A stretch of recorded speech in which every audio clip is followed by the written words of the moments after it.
आज के इस वीडियो में हम लोग जानेंगे कि आपने लॉगिन आईडी और पासवर्ड तो बना लिया है, लेकिन आपका अकाउंट लॉगिन नहीं हो पा रहा है, जिस कारण आप ऑनलाइन फॉर्म नहीं भर पा रहे हैं।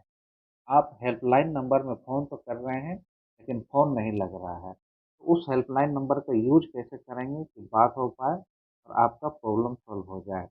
दूसरा है, आपने फीस पेमेंट ऑनलाइन पेमेंट कर दिया, तो सक्सेसफुल हो गया, आपके अकाउंट से पैसा भी कट गया, लेकिन आपका फॉर्म में अभी तक पैसा शो नहीं कर रहा है।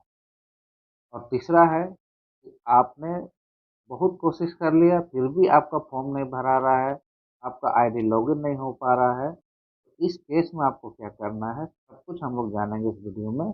आपको बस एक काम करना है, इस वीडियो को पूरा देखिए, आपको सब कुछ समझ में आ जाएगा। आईडी आपका 2 प्रकार से बनता है, एक रजिस्ट्रेशन नंबर से, एक रोल नंबर से। कुछ लोग गलती से अपना नाम से भी आईडी बना लेते हैं, वो गलत है। आपका वेबसाइट में जो डाटा जो सर्च करेगा, या तो आपका सही रजिस्ट्रेशन नंबर से सर्च करेगा या आपका सही रोल नंबर से सर्च करेगा। इसलिए आप लोग या तो आईडी रजिस्ट्रेशन नंबर से बनाइए या रोल नंबर से। मेरी राय में सबसे बेस्ट है कि आप लोग आईडी रोल नंबर से ही बनाइए और पासवर्ड भी आप लोग रोल नंबर को ही रखिए। तो जैसे आपका एडमिट कार्ड में होता है, आप लोग ऊपर में देखिएगा, रजिस्ट्रेशन नंबर होता है और उसके बगल में रजिस्ट्रेशन ईयर।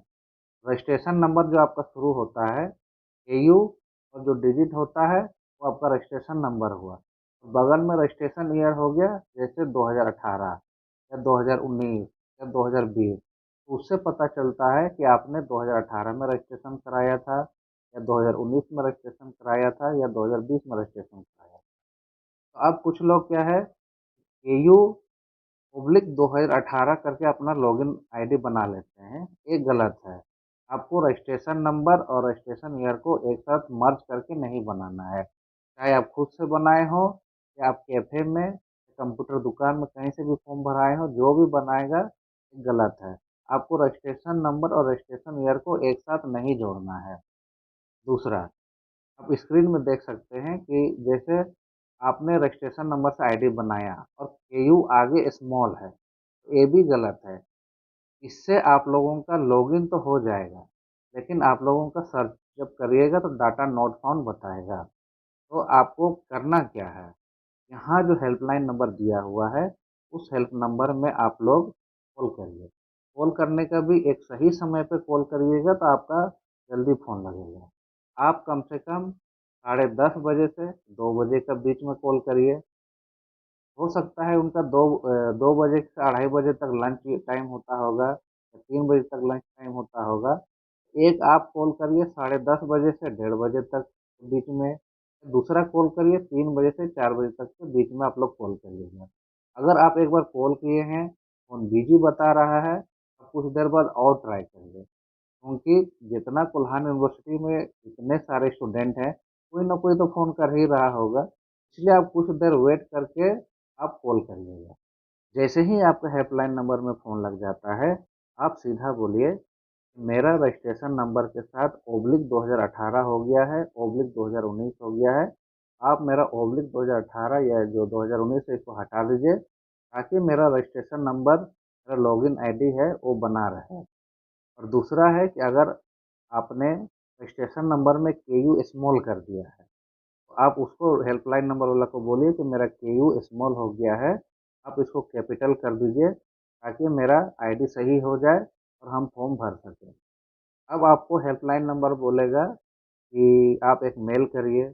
आपको बोलना है, सर, सबको एक ही बात नहीं बोलना है, कुछ लोग बोलिए कि हमको मेल करने नहीं आता है या मेल करने का मेरे पास सुविधा नहीं है, या कुछ लोग ऐसे भी बोल सकते हैं कि सर मेल में बहुत समय लग जाता है और हमको फॉर्म भरना भी ज़रूरी है। आप डायरेक्ट मेरा जो रजिस्ट्रेशन नंबर है, उसमें मेरा ओब्लिक 2018 या 19 को हटा दीजिए, ताकि मेरा रजिस्ट्रेशन नंबर सही हो जाए। या जो केयू जो स्मॉल हुआ है, उसको आप कैपिटल कर दीजिए, ताकि मेरा रजिस्ट्रेशन नंबर सही हो जाए।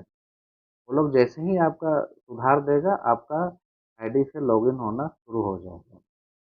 कुछ लोग ऐसे भी होंगे जो जब क्रिएट आईडी कर रहे होंगे, अपना नाम, ईमेल, फ़ोन नंबर तो सही किए होंगे, लेकिन अपना रजिस्ट्रेशन नंबर में या रोल नंबर में 1-2 डिजिट गलत किए होंगे। इस केस में आपको बोलना है, मेरा आईडी को रीसेट कर दीजिए ताकि हम नया बना सकें।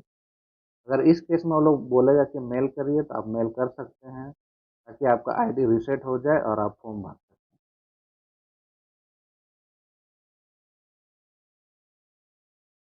आपने ऑनलाइन फॉर्म भर दिया है, आपने फीस पेमेंट भी कर दिया, आपके अकाउंट से पैसा कट गया, आपका ट्रांज़ैक्शन सक्सेसफुल हो गया। लेकिन फिर भी फॉर्म में दिखा रहा है कि आपका पैसा जमा नहीं हुआ है।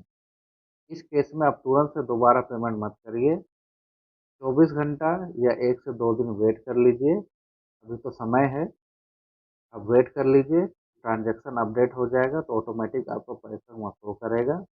अगर 1, 2 दिन या 3 दिन में भी आपका ट्रांज़ैक्शन सक्सेसफुल नहीं होता है, मतलब आपका ऑनलाइन फॉर्म में पैसा शो नहीं कर रहा है, आपने जिस भी ऑनलाइन पेमेंट से पेमेंट किया है, चाहे गूगल पे हो, फ़ोन पे हो या पेटीएम हो, उस पेज को आप प्रिंट करके पहले अपने पास रख लीजिए। अगर आपके फ़ोन में सेव है वो अच्छी बात है, लेकिन उस पेज को आप प्रिंट करके सबसे पहले अपने पास रख लीजिए, वो पेज ही आपको काम देगा।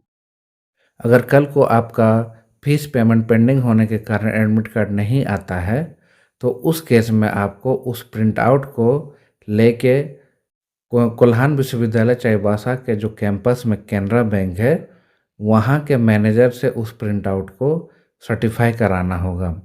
मैनेजर उस प्रिंट आउट में सर्टिफाई कर देंगे कि आपका ट्रांजैक्शन सक्सेसफुल हो गया है। हालांकि आपको वैसे भी ट्रांजैक्शन सक्सेसफुल तो हुआ ही है, फिर भी आपको बैंक मैनेजर से सर्टिफाई कराना होगा और उस सर्टिफाइड प्रिंट आउट को एक एप्लीकेशन के साथ जमा करना होगा कि मेरा फीस ट्रांजैक्शन सक्सेसफुल हो गया था। उसके बाद आपका एडमिट कार्ड इशू हो जाएगा।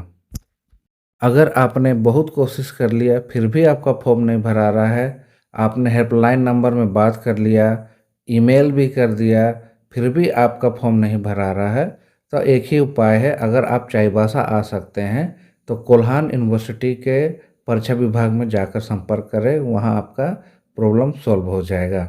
जो लोग चाईबासा नहीं आ सकते हैं वो हेल्पलाइन नंबर में ही ट्राई करें, बार बार कॉल करें आपका, तब वहाँ से आपका प्रॉब्लम सॉल्व हो जाएगा।